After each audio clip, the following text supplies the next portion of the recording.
ایک دفعہ کا ذکر ہے کہ ایک دور دراز سلطنت میں ایک خوبصورت شہزادی ماہین رہتی تھی۔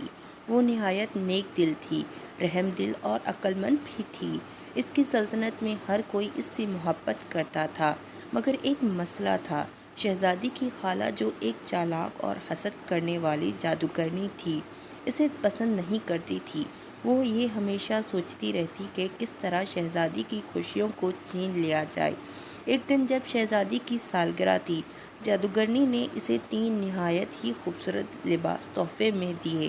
پہلا لباس نیلا تھا، جو آسمان کی طرح چمکتا تھا، دوسرا سبز، جو ہرے بھرے جنگل کی طرح دمکتا تھا، اور تیسرا سرخ، جو شعلوں کی مانند روشن تھا۔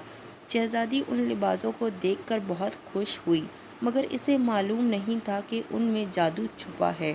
جب شہزادی نے نیلا لباس پہنا تو وہ ایک خوبصورت جھیل کے کنارے پر جا بیٹھی۔ یوں ہی اس نے پانی میں اپنا عکس دیکھا۔ ایک تیز ہوا چلی اور وہ اچانک خود ایک شیشے کے قلعے میں قید پا گئی۔ جادوگرنی نے قلعے پر تالا لگا دیا اور کہا، اب تم ساری عمر یہیں رہو گی۔ مگر شہزادی ہوشیار تھی۔ اس نے قلعے میں موجود ایک پرندے کی مدد سے بادشاہ کو پیغام بھیجا، جو فوراً اپنی فوج کے ساتھ آیا اور قلعے کا جادو توڑ دیا۔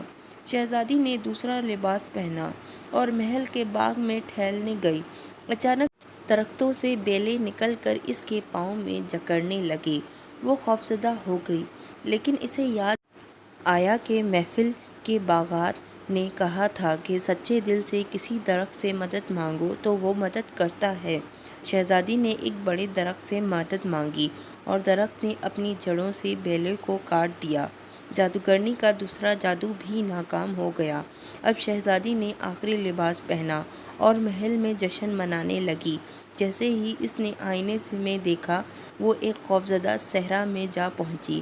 جادوگرنی سامنے آ کر ہنسنے لگی، اب تم کبھی واپس نہیں جا سکو گی۔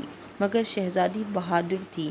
اس نے اپنے ہنر اور عقل سے جادوگرنی کو دھوکہ دے دیا اور اس کے ہی جادو الفاظ دہرائے، جس سے جادو پلٹ کر جادوگرنی پر چل گیا اور وہ خود صحرا میں قید ہو گئی۔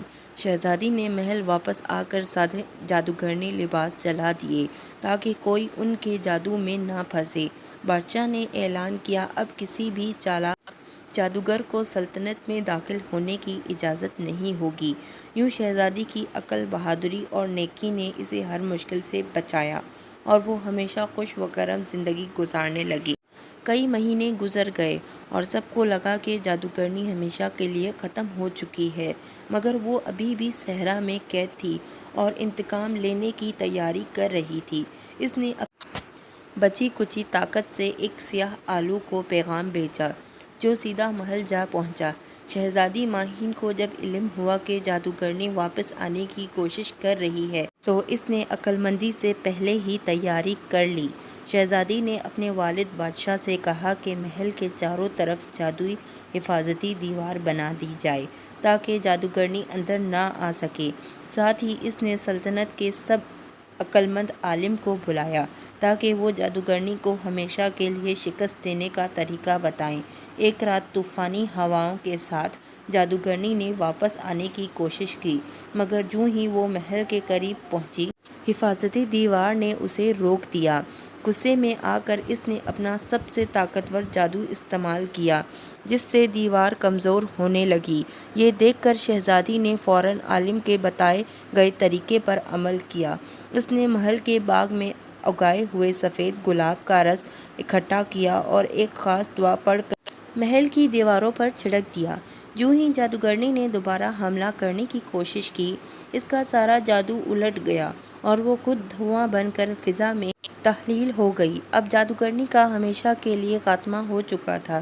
سلطنت میں ہر طرف خوشی کا ماحول تھا۔ بادشاہ نے شہزادی کی بہادری اور عقل مندی پر اسے سلطنت کی محافظ کا خطاب دیا۔ کچھ عرصے بعد شہزادی کی شادی ایک بہادر شہزادے سے ہو گئی، جو اس کی طرح نیک اور عقل مند تھا۔ دونوں نے مل کر اپنی سلطنت کو مزید ترقی دی اور وہاں ہمیشہ خوشحالی رہی۔ یوں شہزادی نے ثابت کر دیا کہ سچی بہادری تلوار سے نہیں، عقل، ہمت اور نیکی سے حاصل کی جاتی ہے۔ کیا آپ کو یہ جادوئی کہانی پسند آئی؟ اگر ہاں تو ہمارے چینل سبق آموز اسٹوری ہب کو سبسکرائب کریں اور ویڈیو کو لائک کرنا نہ بھولیں۔ اپنی رائے کمنٹس میں ضرور دیں۔ کیا آپ کو لگتا ہے کہ شہزادی بہادری اور عقل مندی سب سے بڑی طاقت تھی؟ مزید دلچسپ اور سبق آموز کہانیوں کے لیے ہمارے ساتھ جڑے رہیں۔